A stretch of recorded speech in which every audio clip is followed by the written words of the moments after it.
Praise the lord. దేవునికి స్తోత్రం కలుగును గాక. ప్రపంచ దేశాలలోను 2 తెలుగు రాష్ట్రాల్లో ఉంటున్న ప్రజలకును ప్రేయర్ ఈజ్ యువర్ బ్లెస్సింగ్ అనే మా యూట్యూబ్ ఛానల్ ద్వారా నజరేయుడైన యేసుక్రీస్తు వారి అతి పరిశుద్ధ నామములో అందరికీ వందనాలు తెలియజేస్తున్నాను. ప్రైజ్ లార్డ్ అండి. మంచిది.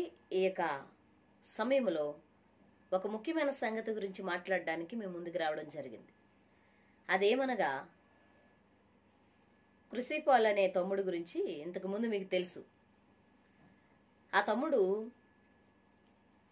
ఫస్ట్ క్రీస్తుని క్రైస్తవ్యాన్ని వ్యతిరేకించి తర్వాత మరలా క్రీస్తుని క్రైస్తవ్యాన్ని అంగీకరించి క్షమాపణలు కోరుతూ ఆ నటన మరి ఎక్కడ నేర్చుకున్నాడో మనకు తెలియదు, కానీ నటిస్తూ క్రైస్తవ్యం దగ్గరికి చేరి మరలా ఇప్పుడు ఇంచుమించు నాకు ఆ వీడియో 2 రోజులైంది. ఒకరు పెట్టారు, అక్క ఈ వీడియో మీద చూడు ఒకసారి మాట్లాడండి మీరు ఈ క్రూసిపాల్ అనే అతని గురించి అని నాకు 2 రోజుల క్రితం పెట్టారు. నాకు ఖాళీ లేక నేను ఈరోజు మాట్లాడడం జరుగుతుంది. ఇప్పుడు మరొక అవతారం ఎత్తాడండి. తమ్ముడు వయసు ఎంత ఉంటుందో తెలియదు, కానీ చాలా తెలివైనవాడు. అంటే నాకు తెలియగలుగుతానండి, క్రీస్తుని అంగీకరించిన ప్రతి బిడ్డ క్రీస్తు కూడా ప్రేమకు ప్రతిరూపాలని తెలిసి క్రైస్తవులను బాధ పెడతారా? క్రీస్తు ప్రేమతత్వాన్ని నేర్పించి ఆయన గ్రంథంలో ఉన్నాయన్నీ కూడా మరి క్రైస్తవులను అనబడిన వారికి నేర్పించి ఆ మార్గంలో కొనసాగండి అని యేసయ్య మనకు చెప్పినందున మనల్ని అందరూ మోసం చేస్తారా? లేకపోతే మనకే జ్ఞానం లేక ఆలోచించే తత్వం మనకు లేక మోసపోతామా? అసలు నాకు అదే అర్థం కాలే. చాలా బాధేసింది. ఆ పిల్లోడు ఒక విచిత్రమైన మాటలు మాట్లాడుతున్నాడండి. ఇప్పుడు ఎత్తిన అవతారంలో, ఇప్పుడు పోషించే పాత్రలో విచిత్రమైన మాటలను తెలియజేస్తున్నాడు. అవి ఒకసారి మీరు వినండి. మీరు వింటే మీకు అర్థమవుతుంది ఎంత చాకచక్యంగా మాట్లాడుతున్నాడో, ఎంత జ్ఞానయుక్తంగా మాట్లాడుతున్నాడో, ఎంత అబ్బబ్బబ్బబ్బబ్బా ఆ రకంగా మాట్లాడుతున్నాడు. ఒకసారి మీరు వినండి. బాగున్నారని అని అనుకుంటున్నాను. నేను ఇలా మీ ముందుకు రావడానికి గల కారణం ఏంటంటే, మీతో ఒక చాలా ఇంపార్టెంట్ విషయం ఒకటి పంచుకోవాలి, చెప్పాలి. ఈ విషయాన్ని, నేను ఇప్పుడు చెప్పబోయేటటువంటి ఈ విషయాన్ని మీరు ఎలా తీసుకుంటారో, చాలామంది మంచిగా తీసుకుంటారు, చాలామంది చెడ్డగా తీసుకుంటారు. కానీ ఎలా తీసుకుంటారు అన్నది నాకు తెలీదు. కానీ విషయం ఏంటి అంటే, నేను ఏదైతే గత కాలం ఫిబ్రవరి 20వ తారీఖున నాకు దేవుడు కనిపించాడు, యేసు కనిపించాడని చెప్పానో, ఆ విషయం మొత్తం కూడా, అదంతా కూడా పూర్తిగా అవాస్తవం. నాకు ఏ దేవుడు కనిపించలేదు, ఏ యేసు కనిపించలేదు, నాకు ఎవరో కనిపించలేదు. అది కావాలని ఉద్దేశపూర్వకంగా చేసినటువంటి వీడియో. అది కావాలని ఉద్దేశపూర్వకంగా కొన్ని కారణాల చేత చేయబడినటువంటి వీడియో. మరి ఇప్పుడెందుకు దాన్ని రివీల్ చేస్తున్నాను అని అంటే, నాకు దేవుడు కనిపించాడు అన్నటువంటి విషయం చాలామంది క్రిస్టియన్స్ నమ్మేసి నాకు మీటింగ్స్కి పిలవడం కానివ్వండి, లేకపోతే సాక్ష్యం చెప్పడానికి పిలవడం కానివ్వండి, చాలా దూర ప్రాంతాల నుంచి, ఆంధ్రాలో నుంచి, తెలంగాణలో నుంచి, చాలా దూర ప్రాంతాల నుంచి చాలామంది ఫోన్స్ చేసి నా డేట్స్ తీసుకోవడం అలాంటివి జరుగుతున్నాయి. కాబట్టి అది కాకుండా ఈ రివీల్ చేయాల్సినటువంటి టైం వచ్చింది కాబట్టి, అదంతా నిజం కాదు కాబట్టి, అది ఒక ఉద్దేశపూర్వకంగానే చేసినటువంటి వీడియో కాబట్టి ఇలా రివీల్ చేయాల్సినటువంటి అవసరం వచ్చింది. ఇంకా ఈ విషయం తెలిసినటువంటి మీలో ఇప్పుడు చాలామంది నాకు ఫోన్ కాల్స్ చేస్తారు. ఆ విషయం నాకు తెలుసు. కానీ మీరెవరు కూడా నాకు ఇప్పుడు ఫోన్ చేయొద్దు. నేను ఎవరి ఫోన్స్ కూడా లిఫ్ట్ చేయను, ఎవరితో కూడా ఇప్పుడు నేను మాట్లాడను.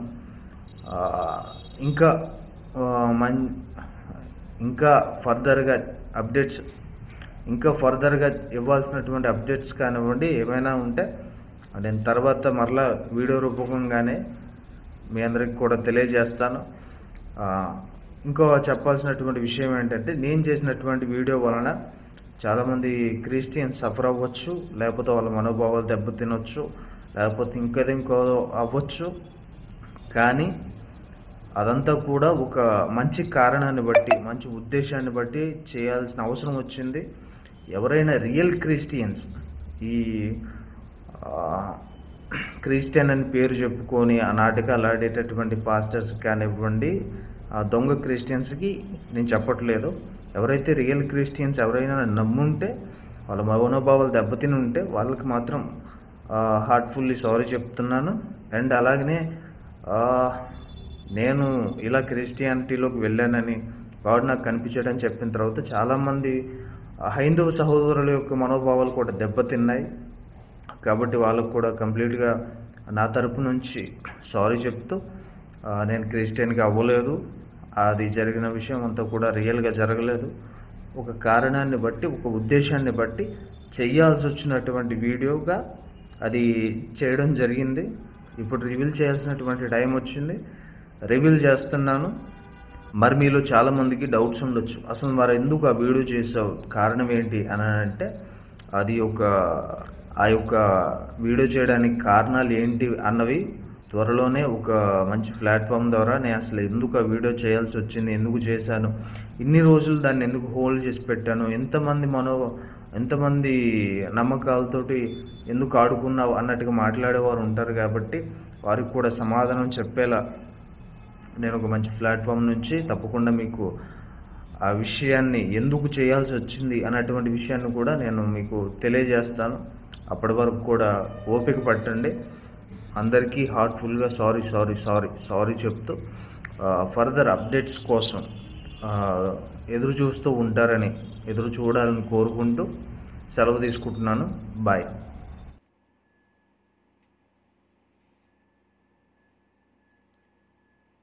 విన్నారు కదండి ఏం మాట్లాడారు. ఆ మాయోపాయపు మాటలు చూసారా ఎలా మాట్లాడుతున్నాడు. కృషిపాల్, నీకు క్రైస్తవులోను క్రీస్తు తప్ప ఇంకే ఎవరో దొరకలేదు నీకు. ఎవరైనా ఎందుకు దొరుకుతారులే, అందరూ మాలాగా ప్రేమను పంచరు కదా. అందరూ మాలాగా ఎవరిని పడితే వాళ్ళని నమ్మేసేసి ఎవరిని పడితే వాళ్ళని హక్కును చేర్చుకుని హత్తుకోరు కదా.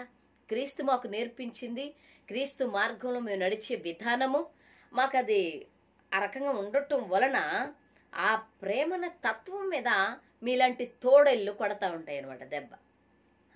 ఖుషిపాల్, నీకు ఇంక వేరే పనేం లేదా?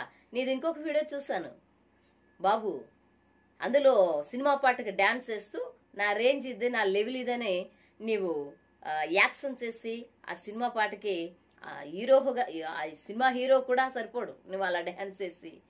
నీ మాయా తంత్రాలు బ్రతుకు ఎంత ఘోరంగా ఉందంటే ఖుషిపాల్, నీకు ఒక్కటి చెప్తున్నాను నేను, నిజమే నీ మాటలు నమ్మి నిన్ను చేరదీసి, నిజమే నువ్వు అన్నావు కదా, నిజంగా అంటే డూప్లికేట్ క్రైస్తవులు కాదు, దొంగ పాస్టర్లు కాదు, దొంగ క్రిస్టియన్స్ కాదు, నిజమైన క్రిస్టియన్స్ ఉన్నారన్న సంగతి నీకు తెలిసే కదా మాట్లాడావు. వాళ్ళ మనోభావాలు దెబ్బతింటాయో అందుకనే నేను సారీ చెప్తున్నానని. నిజమైన క్రిస్టియన్స్, నిజంగా క్రీస్తుని అంగీకరించిన బిడ్డలు నీలాంటి త్వరగా నమ్ముతారు. నువ్వు అన్నావు కదా దొంగ క్రైస్తులు, దొంగ పాస్టర్లు లేకపోతే వాళ్ళు ఉన్నారని. వాళ్ళు కొద్ది గొప్ప జాగ్రత్తగా ఆలోచిస్తారు, నువ్వు తోడేలువా లేకపోతే మంచి మనసు కలిగిన వ్యక్తివా అని ఆలోచిస్తారు. మాకు ప్రేమ ఏం చేస్తుందంటే, క్రీస్తు ప్రేమ మమ్మల్ని అలా ఆలోచింపచేయదు. ఎవరిని త్రోసివేసేటట్టు గాని, కించపరిచేటట్టు గాని, ఎవరిని కూడా బాధ పెట్టేటట్టు గాని ఆ ఆలోచన, ఆ ప్రేమతత్వం రానివ్వదు. లేకపోతే క్రైస్తవులు జ్ఞానము లేక గాని, లేకపోతే అమాయకులని గాని, లేకపోతే ఏమి చేతకాక కాదు. క్రీస్తు ప్రేమ ఉంది కదా, శత్రువునైనా ప్రేమించి మరి మనిషిని మనిషిగా చూసి వాళ్ళ కష్టాల్లో బాధల్లో ఉంటే వారు మందిరానికి వచ్చినా, క్రిస్టియన్స్ ఇంటికి వచ్చినా కూడా వెనక ముందు ఆలోచించకుండా హత్తుకునే ఆ తత్వం ఎక్కడిదంటే ప్రేమాస్వరూపుడైన యేసు క్రీస్తు ప్రభుల వారు నేర్పించింది మాకు. అందువలన మీలాంటి వాళ్ళ ఆటలు కొనసాగుతూ ఉన్నాయి. ఇక క్రిస్టియన్స్ విషయంలో కానీ, లేకపోతే మరలా క్రీస్తు విషయంలో కానీ ఇక నువ్వు మాట్లాడకుండా ఉండటమే మంచిదని నేను అనుకుంటూ ఉన్నాను. కృషిపాల్, ఇంకా ఏదో చెప్తానంటున్నావు, ఏదో మడత పెట్టి మడత పెట్టి ఏదో పెట్టులో పెట్టానని చెప్తున్నావు కృషిపాలు. ఇంకెప్పుడు తెస్తా ఆ మడతలన్నీ తీసి ఒక్కొక్క మడత చొప్పున ఒక్కొక్క విధానము ఒక్కొక్క ప్లాన్ చేసి మరలా అవతారాలు ఎత్తుతావో ఏంటో కృషిపాలు. జాగ్రత్త. దేవుడు ఒకానొక దినాన నిన్ను నిలదీసే సమయం ఒకటి ఉంది, నిన్ను దృష్టి పెట్టే సమయం ఒకటి ఉంది. దేవుని చేతిలో నుండి, దేవుని యొక్క మరి సన్నిధానం నుండి తప్పించుకునే మానవులు తక్కువ. కృషిపాల్ అనుకుంటున్నావు వీళ్ళ పిచ్చోళ్ళు, వీళ్ళని ఎలాగైనా నేను మోసం చేసి గెలవగలను, నా జీవితాన్ని ఇలా ఎల్లబుచ్చుతున్నానా నువ్వు అనుకుంటున్నావేమో. ప్రతీదీ దేవుడు చూస్తున్నాడు. 11వ కీర్తన, కీర్తనల గ్రంథం, దావీదు మహారాజు గారు రాసిన కీర్తనల గ్రంథంలో 11వ కీర్తన 4వ వచనంలో మరి అక్కడ ఒక మాట వ్రాయబడి ఉంది ప్రియులారా. యెహోవా ఆకాశమందున్నాడు, ఆయన సింహాసనము ఆకాశమందున్నది, ఆయన ఆకాశము నుండి నరులను పరిశీలించి చూచి, ఆయన కనుదృష్టి చేత వారిని పరిశీలించిన తరువాత వారికి ప్రతిఫలం ఇచ్చునను. కృషిపాల్ జాగ్రత్తగా ఆలోచించాలి నువ్వు. జాగ్రత్త సుమా. ఈరోజు నీ తెలివితేటలతో ఏదో నెట్టేస్తున్నాను అనుకుంటున్నావేమో. దేవుని జ్ఞానం ముందు నీ జ్ఞానం ఎందుకు పనికిరాదు. ప్రియమైన వారులారా, దేవుని జనాంగమా, మీరు కూడా జాగ్రత్తగా ఉండాలి.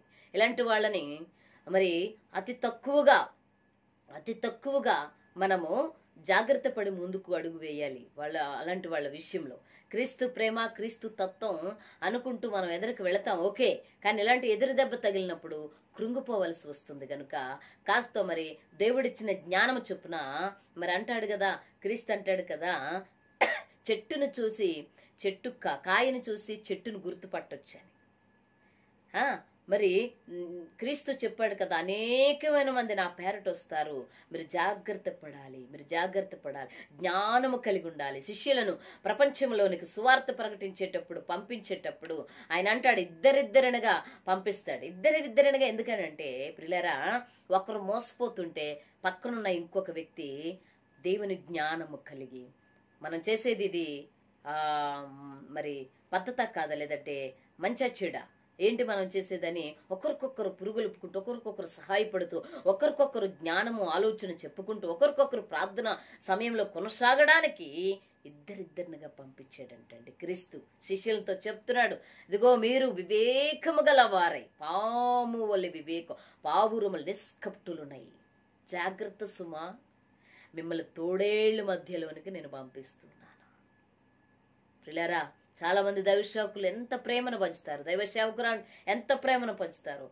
నా మట్టుకు నేనండి, నాది చిన్న సాక్ష్యమే, 2 ముక్కలే. నా మట్టుకు నేనండి క్రీస్తు ప్రేమను బట్టి, యేసయ్య ఆ కనికరాన్ని బట్టి మేము అందులో నుండి వచ్చే, అంటే విగ్రహారాధనను విడిచిపెట్టి కన్వర్ట్ అయ్యాను కాబట్టి ఇందులోనికి వచ్చిన తర్వాత ఇదే అంటే అంతా నిజం అనుకుని నేనేం చేస్తానంటే, ఎవరిని పడితే వాళ్ళని నమ్మి, ఎవరికి పడితే వాళ్ళకి పెళ్లిళ్ళు చేసి, సొంత డబ్బులు పెట్టి, సొంత సొమ్ము పెట్టి వాళ్ళకి పెళ్లిళ్ళు పేరెంట్గాలు చేసి వాళ్ళకి ఒక ఇల్లు ఏర్పాటు చేసిన తర్వాత వారు తోడేళ్ళని తెలిసాయి.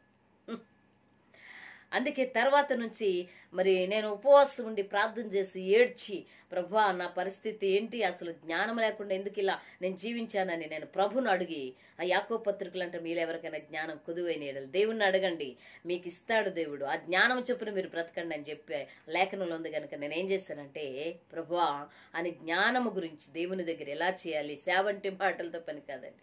ఈ క్రీస్తుని అంగీకరించటము, క్రీస్తు మార్గంలో నడవటం అంటే మరి మాటలతో పని కాదని తెలుసుకుని జ్ఞానయుక్తంగా ప్రవర్తించటం మొదలు పెట్టాను. చాలా మంది అందరూ ఒకేసారి అన్ని నేర్చేసుకోరండి. ఒకేసారి ఎంతటి వారైనా నేర్చుకోరు. ఈ పిల్లోడు ఈ కుర్సీపాలను చూసినప్పుడు ప్రియులారా, నాకు ఒక సంగతి గుర్తొస్తుంది. అదేమనగా యెహోషువ గ్రంథము 9వ అధ్యాయంలో ఒక మిగుటమైన సంగతి ఉంటుంది. అదేంటంటే, గిబియోనీయులు మరి మారువేషం వేసుకుని దూర ప్రాంతం నుండి వచ్చామని చెప్పి వాళ్ళు తినే పప్పలు అవన్నీ ఆహార పదార్థాలు ఎండిపోయిన మొక్కలు భక్ష్యములన్నీ మూట కట్టుకుని, సిరిగిపోయిన బట్టలు, సిరిగిపోయిన చెప్పులు వేసుకుని యెహోషువ గారి దగ్గరికి ఇజ్రాయేల్ జనాంగం దగ్గరికి వచ్చి, ఇదిగో మీరు పట్టణాలన్నిటినీ జయిస్తున్నారు, మీరు పట్టణాలన్నిటినీ జయిస్తున్నారు. బాబోయ్, మీ దగ్గర ఎవరు నిలబడట్లేదని మాకు తెలిసి మీతో మేము సమాధాన పడడానికి వచ్చాము. మా వల్ల కాదు, మీతో మేము యుద్ధం చేయలేము, కానీ మమ్మల్ని యెహోవా నామమును బట్టి మమ్మల్ని ఏమీ చేయమని దయచేసి మాకు వాగ్దానం ఇవ్వండి అని ఆ యెహోషువ గారు దగ్గరిని, ఇజ్రాయేల్ ప్రజల దగ్గరిని వాగ్దానం తీసుకుంటారు గిబియోను ప్రజలు. యెహోషువ గారు, ఇజ్రాయేల్ ప్రజలు కూడా యెహోవా నిర్ణయం లేకుండా వాళ్ళకి మాట ఇస్తారు. యెహోవా తలంపు, యెహోవా ప్రేరేపణ, యెహోవా ఆలోచన లేకుండా మరి వాళ్ళకి మాట ఇవ్వటం వలన మరుసటి రోజు, మూడో రోజే తెలిసింది వాళ్ళు పురుగువారని తెలిసింది. అప్పుడు యెహోషువ గారు, ఇజ్రాయేల్ ప్రజలు కూడా చాలా కంగు తిన్నారండి. కంగు తిని, అయ్యి బాబు ఎందుకు ఇంత పని చేస్తారు మీరనంటే వాళ్ళు చెప్తున్నారు, అయ్యా మీరు ఏ శిక్ష అయినా మాకు వేయండి, కానీ దయచేసి మమ్మల్ని చంపొద్దు, మా రాజ్యాన్ని మా కుటుంబాలను పాడు చేయొద్దు, మీరు ఏది చెప్తే అది చేస్తామని గిబియోనీయులు మరి యెహోషువ గారికి, ఇజ్రాయేల్ ప్రజలకి, దేవాది దేవునికి సాగిలిపడ్డారండి. సాగిలిపడితే వాళ్ళని దేవుని పని కొరకు, అంటే మందిరం పని కొరకు నీళ్లు తోడేవారుగా, మ్రానులు నరికేవారుగా, మందిరము సక్కబెట్టేవారుగా, ఆ పనిలో వారిని, ఉన్నతమైన పనిలో వారిని వాడుకున్నారు. కానీ ఒక్కానొక దినాన వాళ్ళని దేవుడు ఆశీర్వదించాడండి. హల్లెలూయా. ప్రియులారా గమనించారు. కానీ కృషిపాలు కూడా అలాంటి వాడు కూడా కాదు, ఆ గిబియోనీలాగా కూడా లేడు కృషిపాలు. చాలా దారుణము. ఎంత కూల్గా చెప్తున్నాడో, సారీ రియలీ సారీ. హిందువులను కూడా బాధ పెట్టారంట. విన్నారు కదండి మీరు ఆ పిల్లడి మాటలో. హిందూ సహోదరులు కూడా, మరి హిందూ సహోదరులను బాధ పెట్టి, మరి క్రిస్టియన్ సహోదరులను బాధ పెట్టి, బాబు నువ్వు ఎక్కడుంటావు బాబు, మహానుభావా నువ్వు ఎక్కడుంటావు, అసలు ఏ ప్రాంతంలో ఉంటావు, ఆ యొక్క మార్గమైనా మంచిదే కదా, అందులోనైనా ఉండి ఒక మనిషిగాను ఉండి ప్రపంచానికి ఉపయోగపడు, మరి లేకపోతే క్రిస్టియన్స్ లాగైనా ఉండి ఏదో ఒకటి చెయ్యి బాబు బంగారం, మరి ఎక్కడుంటావు బాబు, కనీసం ఆ మార్గంలోనైనా కుదురుగా ఉంటావా లేదా? లేక హిందూ సహోదరులు చాలా, హిందువులు చాలా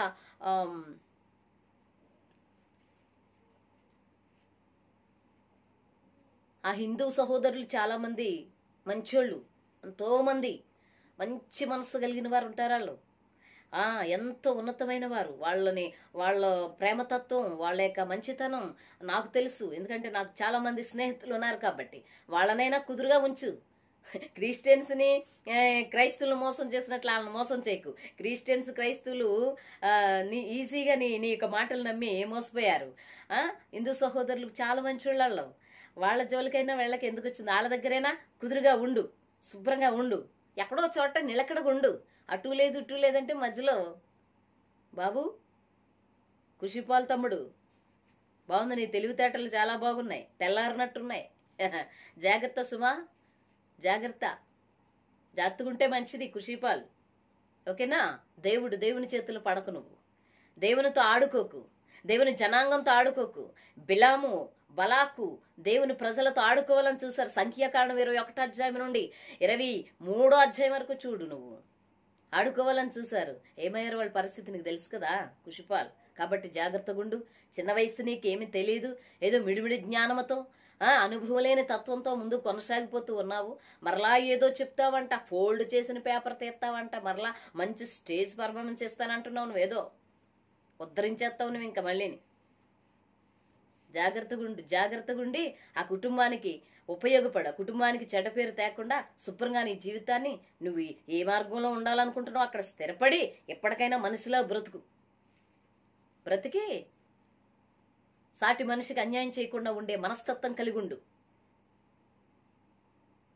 క్రిస్టియన్ నమ్మకాలతోనూ, నిన్ను అనుసరించిన, నీ పైన నమ్మకం ఉంచిన వాళ్ళ నమ్మకాలతోనూ ఆడుకోకు.